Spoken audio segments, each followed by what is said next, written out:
우리 성도님들 가운데서도 이런 말씀하시는 분들을 종종 만나뵙게 됩니다. 그것은 전에는 나도 한때 뜨거웠었는데, 전에는 나도 굉장히 열심히 이 교회에서 일했었는데 하는 이런 이야기들을 하시는 분들을 종종 이렇게 만나뵙게 됩니다. 그런데 그것이 꼭 굉장히 책망받아야 될 일은 아닌 것 같아요. 왜냐하면 항상 사람이 뜨거울 수는 없잖아요. 항상 또 열정이 있을 수도 없고요. 결혼해서 한 30년, 40년 사신 분들에게 신혼 때처럼 뜨겁습니까? 설렙니까? 라고 물어보면 대답은 안 하시더라고요. 하여튼 무슨 의미가 있겠죠? 예. 항상 뜨겁고 항상 설레고 그러진 않죠. 정으로 또 사랑하니까 같이 살지만 그 첫 설레임 또 그런 것들이 있을 수가 없죠. 세월이 지나면 다 그런 거 아니겠습니까? 마찬가지로 신앙생활도 처음 예수님을 영접했을 때 감정, 그리고 첫 교회, 그리고 첫 사역, 첫 성도와의 아름다운 구역의 교제들, 이런 즐거움들은 사실 한때의 추억으로 삼기에는 너무나 또 참 아깝죠. 너무 아름다운 추억들입니다. 그러나 그 뜨거움이 계속 지속되리라는 것은 사실 기대하기 어렵습니다. 그래서 우리가 신앙생활할 때 신앙생활의 연조가 굉장히 길었음에도 불구하고 갑자기 마음이 뜨거워지는 일을 만났다든지, 어떤 사역을 맡았는데 내 마음이 막 설렌다든지, 교회 오는 발걸음이 막 즐겁다든지, 뭐 이런 일들이 일어나는 것은 참 엄청난 복인 줄로 그렇게 믿습니다. 여러분, 은퇴하신 목사님께서 그런 말씀을 하시는 것이 기억이 납니다. 40-50년을 강단에서 말씀을 증거하신 분인데 마지막 강단에 설 때까지도 늘 두렵다는 거예요. 늘 설레고 두렵고 긴장이 되어진다는 거죠. 그게 조금 저도 이해가 갑니다. 항상 두려움이 있어요. 항상 긴장이 되고, 그 한편 마음이 좀 뜨겁기도 하고 그런 것이죠. 오늘 대표 기도도 하셨지만 우리 장로님들도 굉장히 믿음도 좋고 열심히 신앙생활 하시는 분이지만 이 대표 기도할 때 굉장히 긴장하십니다. 권사님들, 안수집사님들 마찬가지고요. 한 주간 동안 밥도 못 드시고 금식하셨다는 분도 있더라고요. 그게 금식이 기도하기 위해서 금식한 게 아니라 입맛이 없어서 밥을 먹을 수가 없어서 꿈속에서도 막 기도하고, 꿈속에서 기도하는데 성도들이 막 웃고 나가고, 그는 막 악몽을 꾸기도 하고 막 그런다는 거예요. 저도 강단에 설 때 그런 악몽을 종종 꾸는데, 전에는 예배 시간이 늦었는데 갑자기 막 교회가 멀리 있는 거예요. 제가 몸이 막, 어떤 때는 원고를 안 갖고 올라가기도 하고, 어떤 때는 가운 단추가 안 잠겨서 진땀 흘리기도 하고, 막 가위에 눌리는 거예요. 누가 제 위에 가위를 얹어놨는지 모르겠지만 하여튼 가위에 눌리는 거예요. 이게 긴장이죠. 근데 여러분, 이런 긴장, 두려움, 이런 것들이 우리 신앙생활에 뜨거움이 되고 활력이 된다는 사실도 여러분 기억하시기 바랍니다. 오늘 여러분, 어느 것이 더 두렵습니까? 너무나 익숙해진 것이 두렵습니까? 긴장되고 마음이 뜨거워지는 것이 더 두렵습니까? 오늘 여러분의 마음은 어떻습니까? 신앙생활에 뜨거움과 두려움과 긴장이 있습니까? 예배에 가슴 벅찬 기대가 있습니까? 설레임이 있습니까? 사역에 어떤 기대가 있습니까, 여러분? 이런 것들을 잃어버렸다면 참 우리가 슬픈 일입니다. 그렇지만 꼭 책망받아야 될 일은 아니에요. 너무나 어찌 보면 당연한 얘기도 하기 때문이죠. 오래전에 뷔페 식당을 간다는 것은 참으로 기대하고 갔던 그런 기억이 납니다. 저도 지금도 잊을 수가 없어요. 제 평생 처음으로 뷔페 식당 간 날을 잊을 수가 없어요. 그때 가격이 아마 몇천 원이었던 것 같아요. 몇천 원. 동네 뷔페집인데 정말 계속 먹어도 되냐고 몇 번 물어봤어요. 몇 번. 정말 계속 먹어도 뭐라 안 그러느냐고. 그래서 나중에 눈치 보면서 이렇게 살짝 그래서 이만큼 쌓아놓고 먹지도 못하면서 막 그랬던 기억이 납니다. 5번 먹었느니 7번 먹었느니 그러면서 막 먹었어요. 그런데 그 감격, 그 설레임이 이제는 없어요. 이제는 뷔페 식당 너무나 자주 가잖아요. 언젠가 토요일은 뷔페만 3번 갔어요. 점심에 결혼식 2건, 저녁에 돌집. 그러니까 나중에 뷔페가요, 왜 뷔페인지 알겠더라고요. 속에서 막 뷔페 되니까 이게 굉장히 힘들어요. 그래서 나중에는 뭐 1접시, 2접시 이렇게 먹기도 하고요. 여러분, 그래서 지금은 뷔페 식당 가도 오랜만에 가도 그래요. 150가지 음식이 있어도 이렇게 쑥 둘러보고 두세 바퀴 돌다가 먹을 것도 없네 그러잖아, 그죠? 여러분, 우리가 그렇게 식상하니까 이것이 그렇게 설레임으로 다가오지 않는다는 거예요. 여러분, 뷔페 식당 얘기가 나왔으니까 말이지, 뷔페 갈 때마다 여러분들도 그런 소리 하는 분들 많이 계시다. 야, 갈비탕이나 시원한 거 하나 먹으면 좋겠다. 어? 그렇게 반찬이 수십 가지가 있는데 그냥 갈비탕 한 그릇 먹었으면 좋겠다. 이게 저는 사업의 아이템으로 다 떠오르는 거. 이게 성령이 하시는 음성으로 들리더라고요. 한번 생각하시는 분들이 있는지 모르겠지만 탕 뷔페를 한번 만들면 탕 뷔페. 예. 그래서 설렁탕, 갈비탕, 도가니탕, 내장탕, 해장국 뭐 이런 것들만 쫙 구비해 놓고 김치 12가지, 총각김치, 물김치, 막김치, 갓김치 딱 하고 젓갈류하고 또 얼음 송송 뛴 식혜, 그리고 국수, 그리고 이제 양식을 좋아하는 분들 위해서 돈가스 튀김 이런 거 하나 딱 해놓고 야채 송송 썰어 깔아놓고 딱 이제 커피 디저트 딱 넣으면 29,000원 딱 치면 대박 납니다. 이거 생각 많이 했어요. 저도 탕 뷔페 들어본 적 없잖아요. 이거 만들면 대박 납니다. 탕 뷔페 29,000원만 딱 받으세요. 예, 11조 많이 내시고. 하여튼 세상은 그래서 자꾸 새로운 거 찾아요. 새로운 거, 특이한 거, 남들 딴 데 없던 거 딱 보면 깜짝 놀래요. 막 카메라 찍어서 올린단 말이죠. 그래서 이 시대는 가장 요청하는 것이 뭐냐면 좋은 거, 편리한 거, 멋진 게 아니라 감동이에요. 멋진 호텔 놓고 옆에 가서 텐트 치고 자. 그게 오늘의 우리가 추구하는 감동이죠. 감동을 받고 싶고 감동을 주고 싶은 것이 이게 사업이 되어버렸습니다. 이런 시대 속에서 우리가 신앙생활도 그렇게 하려고 접근을 하는 거예요. 교회들이 감동을 줄 만한 자꾸 프로그램을 만드는 거예요. 이벤트를 만들고 감성을 자극하기 위해서 어떤 것들을 영상에 의존하고 사람들의 멘트에 의존하고 괜히 이렇게 분위기를 그렇게 만들어 가려고 몸부림을 치는 거죠. 그 한두 번은 먹힐 수 있어요. 한두 번은 그런 것들이 또 필요해요.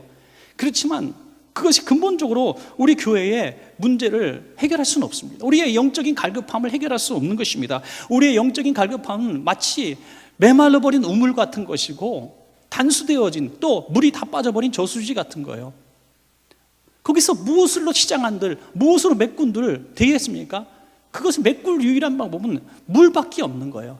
우리 그리스도인들의 영의 이 갈급함과 신앙생활의 갈급함, 이 타성해져서 무기력해진 이 삶을 채울 수 있는 것은 오직 하나밖에 없다는 거예요. 오직 성령께서 우리 가운데 임재하여 주셔서 우리가 생수가 되신 주님께서 우리 마음에 기쁨을 주실 때 우리 마음이 다시 뜨거워지고 다시 활기가 나고 교회가 생력 있게 움직이가 된다는 것입니다, 여러분. 그 하나밖에 방법이 없는 거예요. 초대교회가 무슨 힘이 있었습니까? 무슨 재력이 있었습니까? 무슨 인력이 있었습니까? 그들의 마음속에는 오직 성령님 한 분밖에 없었어요.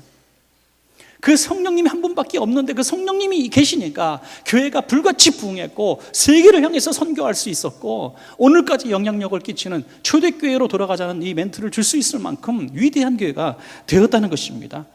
다시 성령으로, 다시 복음으로 우리가 돌아가야 될 줄로 믿습니다, 여러분. 오늘 본문을 보시면 마음이 식어진 제자들을 볼 수 있습니다. 우리 제자들이 마음이 식어진 것은 예수님의 십자가의 죽으심을 목격했기 때문입니다. 여러분, 제자들이 굉장히 마음이 한때는 뜨거웠던 사람들이에요. 배와 그물을 버려두고 가족들을 다 버려두고 예수님 한 분 보고 따라왔던 사람이에요. 왜? 예수님이 메시아라고 믿었기 때문이죠. 예수님이 장차 이 나라를 독립시키시고 이 나라를 부강한 나라 만드실 때 우리는 한편에 서 있는 장관쯤 될 줄 알았어요. 그래서 배고파도 참았습니다. 잠잘 곳 없어 참았습니다. 냉대를 받아도 견뎠습니다. 조금만 지나면 우리 예수님이 왕이 되실 거야. 그런데 그 예수님이 털 깎는 자 앞에서 잠잠한 어린 양처럼 순순히 십자가에서 돌아가시는 거예요. 설마 했는데 죽은 자를 살리시고 풍랑을 잔잔케 하시는 예수님이기에 단번에 물리칠 줄 알았는데 정말 돌아가신 거예요. 무덤에 들어가시는 걸 보게 됩니다. 그 순간 마음이 녹아져 버리고 뜨거웠던 열정들이 다 식어지고 실망하게 되는 것이죠. 여러분, 신앙생활할 때에도 이 뜨거움이 우리의 기대와 소원으로 차 있을 때 그 뜨거움은 조심해야 될 기대입니다. 내가 열심히 기도하면 사업이 잘 될 거야. 내가 100일 정도 열심히 새벽 예배 싸우면 우리 아들이 좋은 대학 갈 거야. 내가 열심히 정말 하나님 앞에 예배 안 빠지고 11조 꼬박꼬박 드리면 우리 남편 잘 되고 성장하고 승진하고 사장님도 될 거야. 이런 꿈과 희망, 이런 기대치를 가지고 신앙생활을 하다가 어느 날 우리는 완전히 냉랭해지는 신앙생활을 경험하게 될 것입니다. 그것은 우리의 기대대로 되지 않은 날이죠. 우리의 소원대로 이루어지지 않나. 하나님이 어디 계시냐?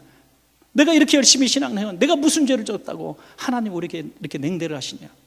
마치 예수님께서 죽으시고 무덤 속에 들어가는 것을 목격한 제자들이 그 마음이 낙심이 되어져서 뿔뿔이 흩어지는 그 모습을 보게 되는 것입니다. 여러분, 이 글로바라고 하는 제자와 또 다른 제자도 그들 중에 하나였습니다. 그들은 이 식어진 마음으로, 실망한 마음 가지고 천근만근 무거운 발걸음으로 엠마오라는 고향으로 내려가고 있었습니다. 여러분, 꿈도 희망도 잃어버린 이런 제자들의 모습, 저는 신앙생활을 꼭 못해서가 아니라 잘 하시는 분들 가운데서도 이런 모습을 볼 수 있어요. 신앙생활에 힘이 없어요. 지쳤어요. 예배 오는 모습도 풀이 죽어 있고요, 예배 드릴 때도 감격이 없어요. 눈빛이 좀 반짝거리지 않아요. 힘들어요. 그런데 이것이 꼭 신앙의 문제로 결부하지는 않습니다. 저는 제자들이 이렇게 낙심하고 피곤하고 지쳤던 것은 너무나 격렬한 이 현장이 있었기 때문에, 자기가 3년 동안 믿고 따랐던 예수님이 십자가에서 고난당하시고 처참히 죽으시는 것을 보면서도 뭘 어떻게 할 수 없었던 자기의 무기력함들, 이러면서 낙심이 되어진 것이죠.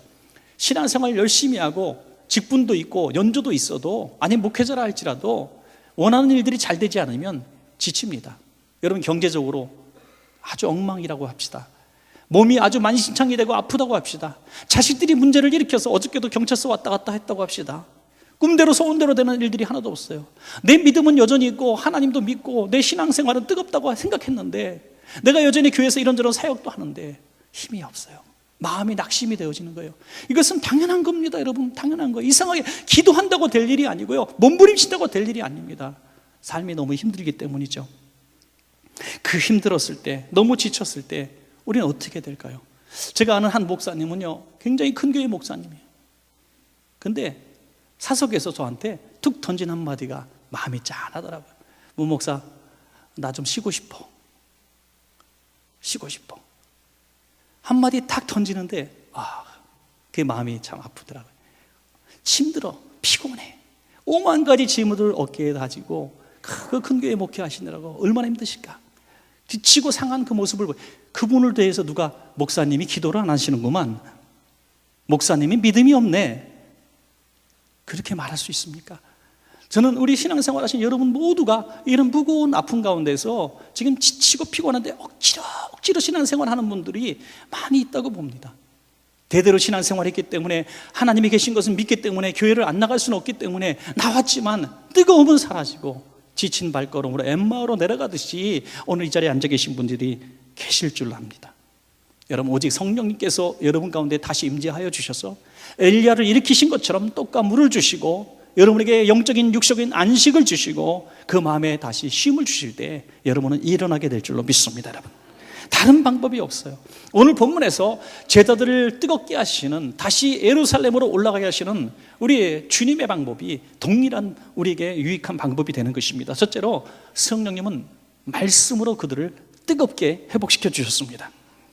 여러분, 우리가 성령님의 도우심이 없으면 아무리 말씀을 읽고 배우고 들어도 내 마음이 뜨겁지 않아요. 하나님의 말씀을 지금 이렇게 선포할 때에 사람의 말이 아닌 하나님의 말씀을 선포함에도 불구하고 내 마음이 뜨겁지 못하면, 내 마음이 열리지 못하면 그게 들어오질 않는 거예요. 귀에서는 들리는데 내 마음이 뜨겁지 않은 거예요. 그러나 성령님이 내 마음속에 임재하여 주시면, 하나님의 말씀이 탁 던져졌을 때 그 한 말씀이 내 심령 골수에 찔러 쪼개게 들어가서 내 마음이 막 갑자기 뜨거워지는 것입니다. 나도 모르게 안 하던 아멘 소리가 나오게 되는 것입니다. 여러분, 디모데후서 3장 16절에 모든 성경은 하나님의 감동으로 된 것으로 믿습니까? 여러분, 성경 말씀은 하나님의 말씀이에요. 하나님이 내게 주시는 말씀이에요. 이것이 내 마음에 뜨거움으로 다가올 때는 내 마음에 하나님의 역사가 있어야만 한다는 거죠. 성경 기록자에게 임하셨던 성령의 영감이 성경의 독자에게 동일하게 임하실 때 이것이 믿어질 줄로 믿습니다. 여러분, 그런데 제자들은 안타깝게도 부활하신 예수님을 만났고 대화를 나눔에도 불구하고 주님의 부활을 믿지 않았어요. 그 이유를 성경은 오늘 본문에서 그들이 영적으로 어두워졌기 때문에 이렇게 말씀하고 있습니다. 누가복음 24장 15절 16절에 그들이 서로 이야기하며 문의할 때에 예수께서 가까이 이르러 그들과 동행하시나 그들의 눈이 가리워져서 그인 줄 알아보지 못하거늘. 그들의 눈에 무엇이 가려졌습니까? 블라인드가 있습니까? 어떤 안대를 꼈습니까? 그게 아니에요. 저는 그들의 마음이 식어졌기 때문에, 그들이 믿음의 문을 닫아버렸기 때문에 주님을 알아보지 못했다고 봅니다. 무슨 말이냐면, 그들은 예수님이 십자가에서 달리셨을 때 설마 했습니다. 그런데 정말 죽으셨거든요. 정말 무덤에 들어가셨거든요. 그 순간에 믿음의 문이 닫힌 겁니다. 마음이 낙심 떨어져 버렸습니다. 이제 끝났다고 완전히 이제 스스로 결심을 해버렸습니다. 포기해버렸습니다. 그래서 실제로 부활하신 예수님이 눈앞에 나타났음에도 불구하고 그의 믿음도 죽었기 때문에 주님을 알아보지 못한 것입니다. 그래서 주님께서 어떻게 책망하십니까? 25절과 26절, 이르시되 미련하고 선지자들이 말한 모든 것을 마음에 더디 믿는 자들이요, 그리스도가 이런 고난을 받고 자기의 영광에 들어가야 할 것이 아니냐.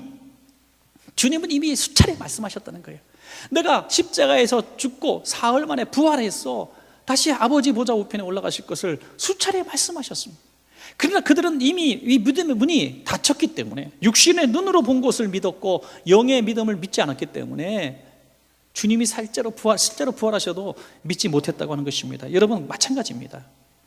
오늘 저와 여러분들이 말씀을 듣고도 이 말씀이 믿어지지 않는 것은 내가 이미 마음의 문을 닫고 말씀을 듣기 때문입니다.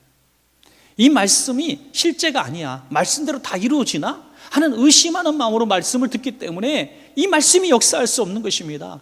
말씀이 선포되어질 때 그 말씀이 내게 주는 말씀이야, 그 말씀은 실제로 일어날 수 있어, 실제로 주님은 부활하신 주님이시라는 믿음으로 아멘하며 말씀을 받아들이면 그 말씀이 역사가 일어날 줄로 믿으시기 바랍니다. 여러분, 주님께서 그 제자들의 마음을 다시 뜨겁게 하시는 방법은 오직 말씀이었어요.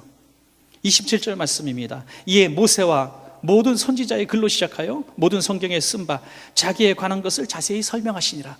예수님은 어떻게 부활하시고 어떻게 역사하시는 것을 설명하시고, 그분이 지금 나라는 것을 설명해 주신 것이죠. 그럴 때 32절에 그들이 서로 말하되 길에서 우리에게 말씀하시고 우리에게 성경을 풀어주실 때 우리 속에서 마음이 뜨겁지 아니하더냐. 하나님의 말씀을 들을 때 마음이 막 이유를 모르게 마음이 막 뜨거워진 거예요. 여러분, 오늘 말씀 듣다가 또는 여러분 성경 읽다가 아니면 어떤 운전하고 가실 때 라디오로 어떤 복음의 메시지 들을 때 혹시라도 마음이 막 뜨거워진 적이 있습니까? 여러분, 그 순간에 여러분 주저하지 마시고 마음을 활짝 열고 아멘하고 받으십시오. 여러분, 그 순간에 여러분 마음이 막 뜨거워질 겁니다. 그 뜨거움이 여러분들의 삶을 변화시킬 것입니다. 어떤 분은 모태신앙인데 성경을 너무너무 잘 알고 설교 시간에 본문만 딱 듣고 성경을 읽으면 오늘 목사님이 무슨 설교를 할지 다 끝까지 알아버려. 서론, 본론, 결론, 이 지금 예화 나올 시점인데 다 끝까지 알아요. 근데 마음이 뜨겁지 않는 거죠. 이렇게 아무리 성경을 많이 보면 뭐합니까? 여러분, 신학 박사님들 가운데, 신학교 교수님들 가운데 성경을 믿지 않는 사람들이 있다는 거 아시죠? 성령께서 역사하지 않으면 하나의 책에 불과하고 이것은 나와 상관없는 것입니다. 어느 교회 여집사님이 새벽 예배 갔다 오시다가, 열심히 있는 분이에요. 새벽 예배 갔다 오다가 경찰서에 끌려갔어요. 목사님이 무슨 일인가 하고 쫓아가 봤더니 절도죄예요. 절도죄.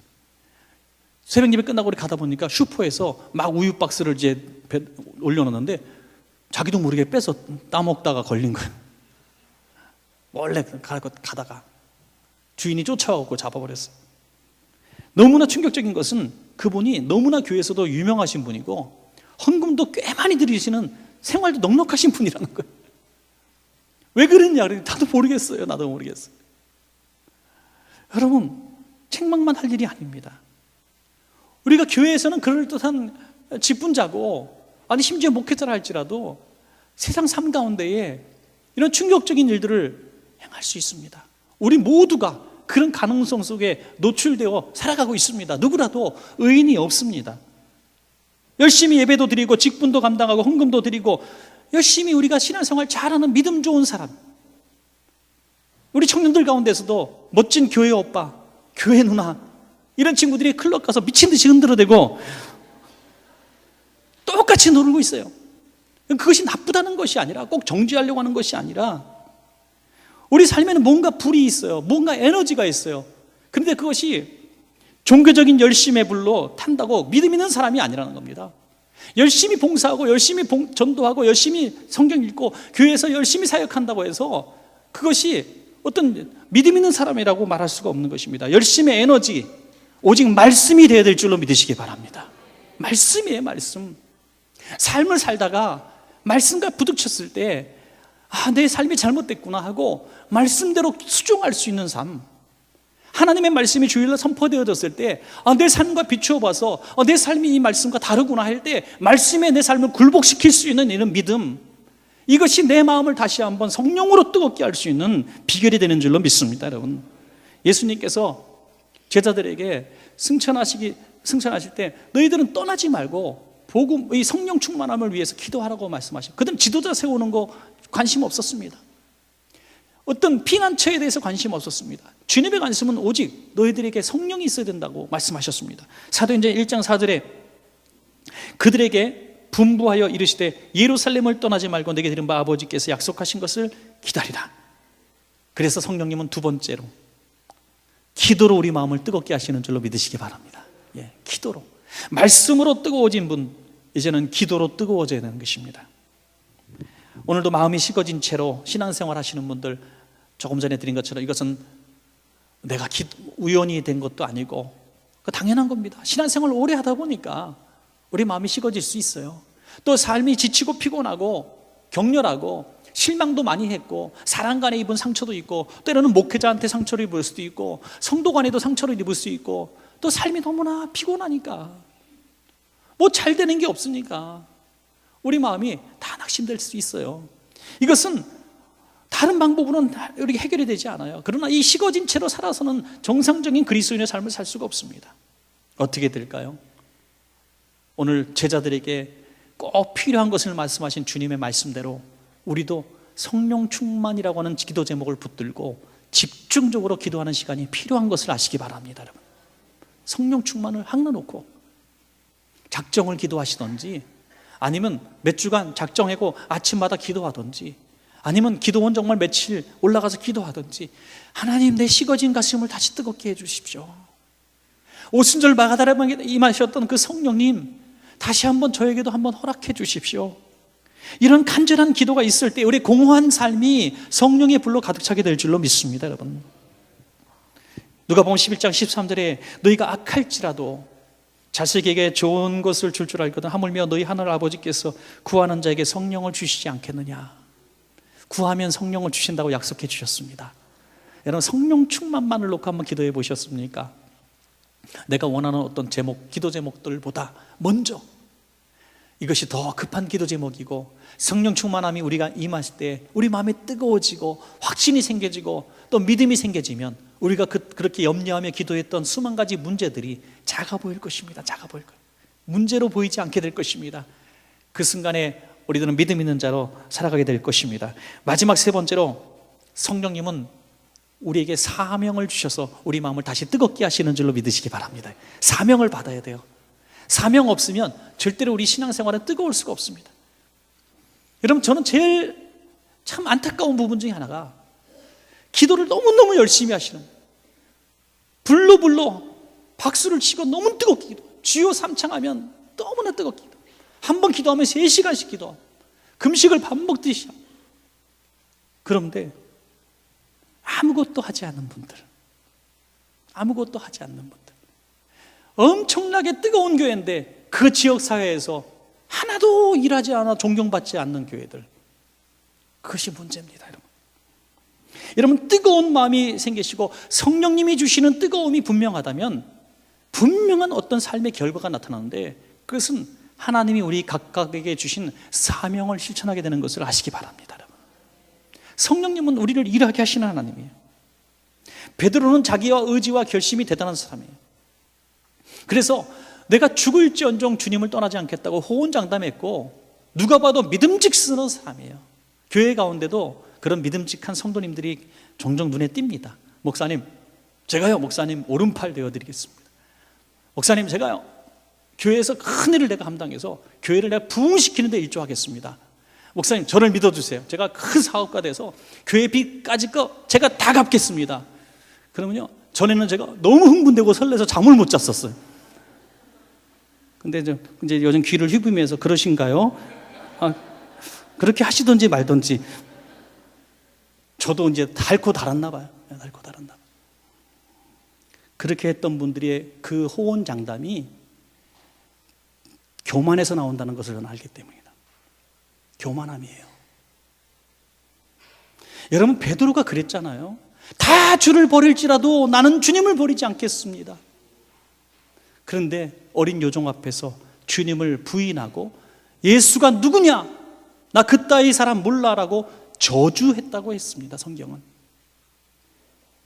만약에 예수님께서 부활하신 후에 베드로를 찾아오셔서 다시 사명을 주지 않았다면 베드로는 망가진 인생으로 살았을 것입니다.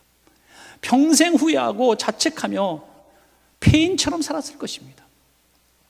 그러나 주님은 그를 찾아오셔서 책망하지 않으시고 물으십니다. 내가 나를 사랑하느냐? 사랑하는 여러분, 우리 삶은 비록 주님을 사랑하는 답게 살지 못하고 있는 것은 틀림이 없습니다. 그러나 주님이 오늘 저와 여러분에게 찾아오셔서 정말 너가 나를 사랑하느냐 물으신다면 우리 모두는 동일하게 대답할 겁니다. 주님, 제가 주님을 사랑합니다. 한번 여러분 따라해 볼까요? 주님, 제가 주님을 사랑합니다. 아멘. 저는 베드로의 고백도 진심이었다고 믿고요, 지금 여러분들의 고백도 진심인 줄로 저는 믿습니다. 저는 믿어요. 조금도 의심하지 않아요. 그렇지만 주님 사랑하지만 우리의 의지와 결심으로는 주님 사랑 실천할 수 없다는 것이 한계입니다. 여러분, 한계예요. 다이어트는 내일부터, 그죠? 안 되는 거예요. 결심해도 안 돼요. 결심해도 안 돼요. 아무리 머리 두들고 공부해도요, 이게 잘 안 되는 거예요. 내 결심 의지는 3일을 못 가요. 다시 냉랭해지는 거예요. 그래서 우리 힘으로는 안 돼요. 성령님이 내 안에 임재하셔서 뜨겁게 하실 때에 사명이 보여지고 사명을 감당할 능력이 생기는 줄로 믿습니다, 여러분. 그래서 주님은 베드로의 고백을 믿어주셨습니다. 나를 충성되어 여기어 직분을 맡기시니 그래서 내 양을 치라, 내 양을 먹이라. 이것을 사명으로 주실 때 베드로는 다시 자리를 일어나서 예루살렘으로 올라간 줄로 믿습니다, 여러분. 이것이 주님께서 내 마음을 뜨겁게 하시고 성령으로 충만케 하시는 이유였다는 것입니다. 캐나다의 샘 셜리반이라는 분은 19살 때 스키를 타다가 목뼈가 부러졌습니다. 그래서 하반신이 마비가 되었습니다. 20대 초반의 나이에 하반신이 마비되었으니까 얼마나 비참합니까? 그래서 그는 7년 동안 심각한 우울증을 겪게 되는데 날마다 원망하며 불평했던 것이 무엇이냐면 그때 왜 내가 죽지 않았는가 하는 거죠. 그때 사고 났을 때 죽었어야 되는데 왜 나를 살렸냐 하면서 의사들을 오히려 원망했다고 하는 거예요.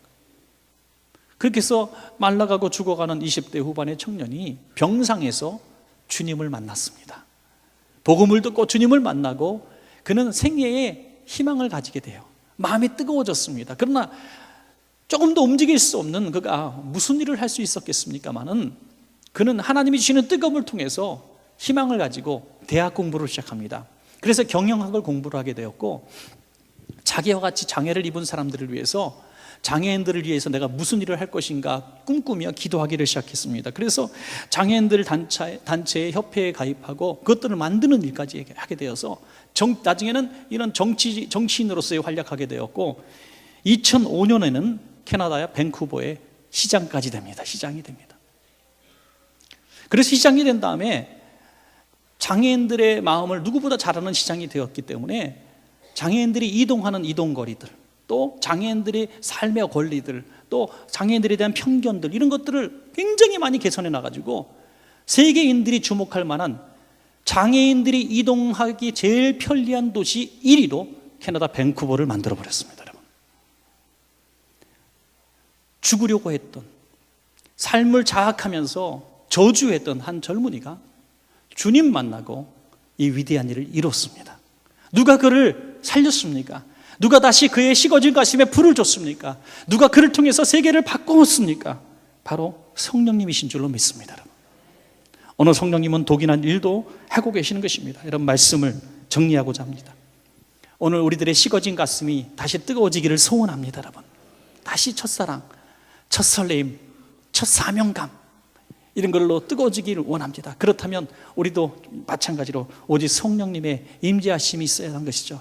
성령님이 우리 강하게 임재하여 주실 때 우리는 말씀이 믿어지고 말씀에 아멘하게 됩니다. 성령님이 내 마음속에 강력하게 임재하게 됐을 때 다시 우리는 흥분된 마음으로 살아가게 되죠. 그리고 그 말씀대로 우리가 움직이고 순종하는 삶을 살게 되는 것입니다. 바라기는 여러분 모두에게 이 뜨거운 마음, 성령이 주시는 기쁨으로 다시 설레임으로, 처음 예수님 만났을 때의 설레임으로 신앙생활 시작하시기를 주의 이름으로 축원합니다.